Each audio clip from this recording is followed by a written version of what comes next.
Hello and welcome to this week's DIY cinematography video. My name is Hoshiko, and if you have seen pretty much any of my videos before, you'll know that I love lighting modifiers. So today, we're making one.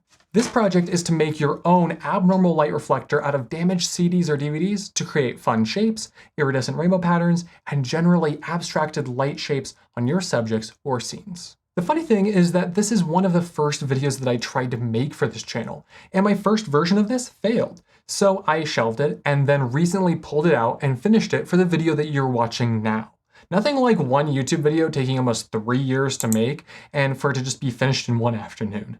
For this project, you'll need a lightweight wooden board, a staple gun, and enough CDs or DVDs to cover the face of the board in the pattern that you desire. To use it, you'll need a clamp that's light stand or C-stand compatible. So I will say here, the best way to do this is if you have a bunch of old discs that are scratched, unplayable, have errors, were burned incorrectly, etc., instead of buying new discs to use. For mine that I have here, these were all DVDs that were either used for tests or, and this is just to be humble because we all make mistakes, some DVDs that were burned with a typo on the main menu that like 6 people didn't catch until the night before delivery. So just to be clear, I'm not ruining good DVD discs for this project. The other option that you have is to go to the thrift store and buy every copy of Click and just use those discs.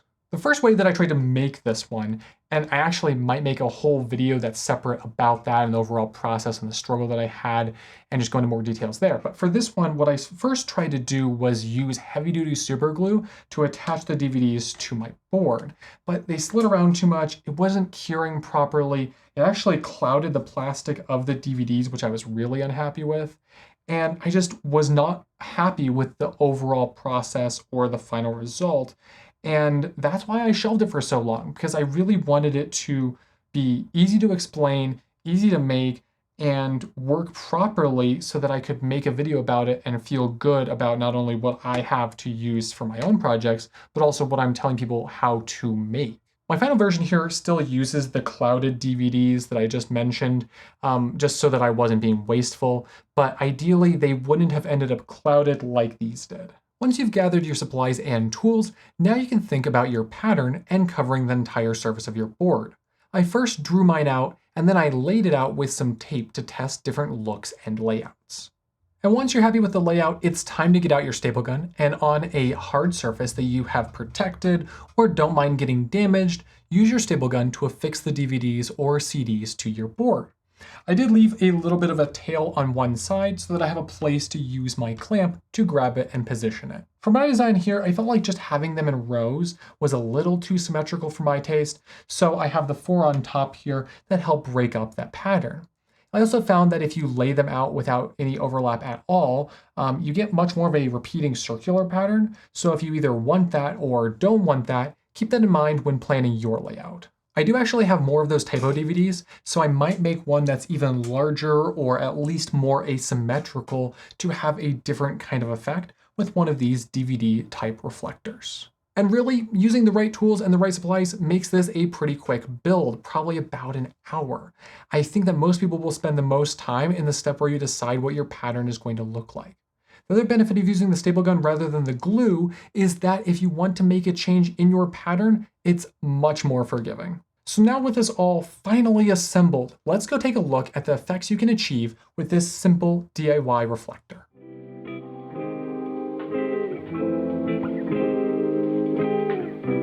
I really like the rainbow stripes, the highlights that kind of look like rippling water, and also the fully saturated rainbow colors that you can get when bouncing light at specific angles. The distance between your DVD reflector and your lamp does make a difference, and focusing the light with a Fresnel affects the directionality and power. I've tested it here with a few different setups, a few different distances and angles, and also against a regular 5-in-1 reflector as well, just so you can see the difference and the diversity of its usage.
It honestly feels a bit strange to have this modifier and this video done now. Like I said, it was one of my earliest video ideas for this channel, but now I can move on to some other DIY modifiers that I've been working on, and I can't wait to show off to all of you. If you want to help support videos like this and get a few perks along the way, you can join me on my Patreon where I have tiers that start at just $2, as well as a free tier that tells you when I upload new videos, because sometimes YouTube doesn't actually notify subscribers all that well.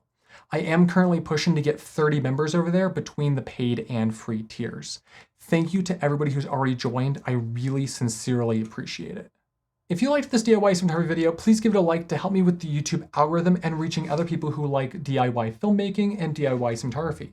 You can also subscribe for lots of upcoming videos about tools and techniques for cinematography, lighting, and micro-budget filmmaking. If you want to pick up the tools required to make one of these for yourself, I have affiliate links down in the video's description alongside that Patreon link. Both of those really help support this channel and these kinds of videos. Thank you all so much for watching. I can't believe I really recently crossed 500 subscribers, and I'm already getting close now to 600. That's just incredible and mind-blowing to me, and I really appreciate all of your support, views, comments, likes, and shares.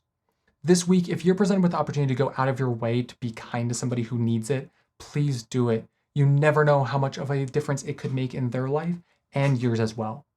As always, I hope you have a wonderful week ahead of you. Peace.